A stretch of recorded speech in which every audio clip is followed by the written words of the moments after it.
Hello everyone, welcome to Shaheen delicacies. आज हम आपके साथ शेयर करेंगे बहुत ही डिलीशियस, सिंपल और इजी जहांगीराबादी कौरमे की रेसिपी। बस आपको इसे स्टेप बाय स्टेप फॉलो करना है, फिर आप देखेंगे कि आपका कौरमा बिल्कुल परफेक्ट बनेगा। बहुत ही कम मसालों के साथ ये कौरमा तैयार हो जाता है और खाने में तो बहुत मज़े का होता है। तो फिर चलिए इसको बनाते हैं। तो सबसे पहले हमें आधा कप दही लेना है और दही खट्टा बिल्कुल नहीं होना चाहिए। इसमें हम 1 चम्मच धनिया पाउडर डाल देंगे और 1 चम्मच लाल मिर्च पाउडर डाल देंगे और अच्छी तरह से मिक्स कर देंगे। तो ये हमने अच्छी तरह से मिक्स कर दिया। अभी हम इसको एक साइड रख देंगे। अब एक कढ़ाई में हम आधा कप तेल डाल देंगे। तो तेल गर्म हो चुका है, इसमें हम 3 लौंग और 3 इलायची डाल देंगे। अब हम इसमें 2 चम्मच अदरक लहसुन का पेस्ट डालेंगे और इसको भूनेंगे।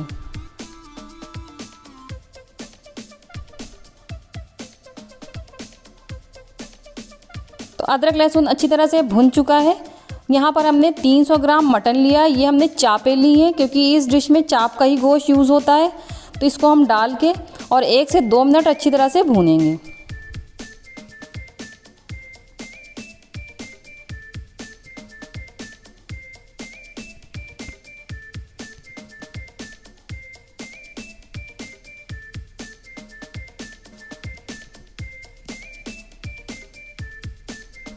निकल गई है।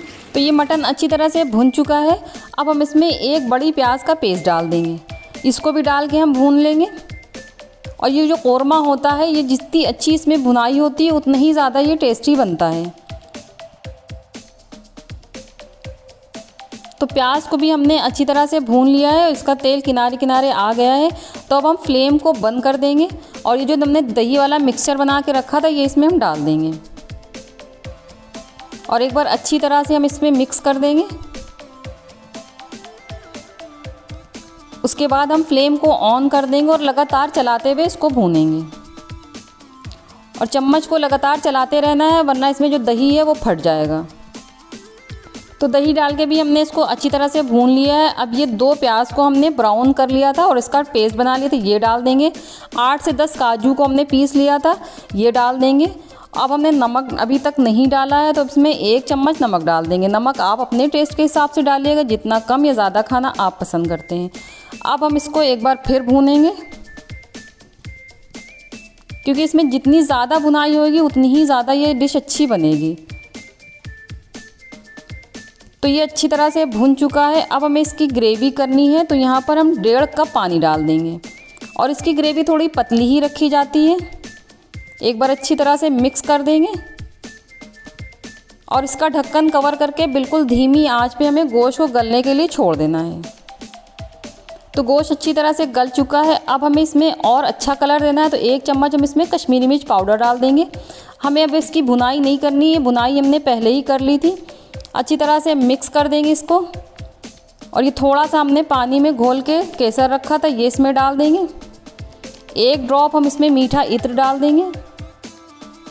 थोड़ा सा हम इसको मिक्स कर देंगे और इसका ढक्कन कवर करके बिल्कुल धीमी आंच पे 1 से 2 मिनट तक अभी हम और छोड़ देंगे।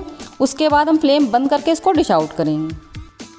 तो बहुत ही मज़े का ये जहांगीराबादी कौरमा बनकर तैयार है। बहुत सिंपल है और बहुत ज़्यादा मसाले भी इसमें नहीं डले हैं। आप इसको रोटी के साथ या नान के साथ खा सकते हैं, लंच डिनर कभी भी इसको खा सकते हैं। तो बहुत मज़े की ये रेसिपी है, तो आप इसको एक बार ट्राई ज़रूर करिएगा। अगर आपको रेसिपी अच्छी लगे तो मेरे चैनल को सब्सक्राइब, मेरी वीडियो को लाइक और शेयर करना ना भूलें। तो मिलते हैं एक नई रेसिपी के साथ। Thank you for watching.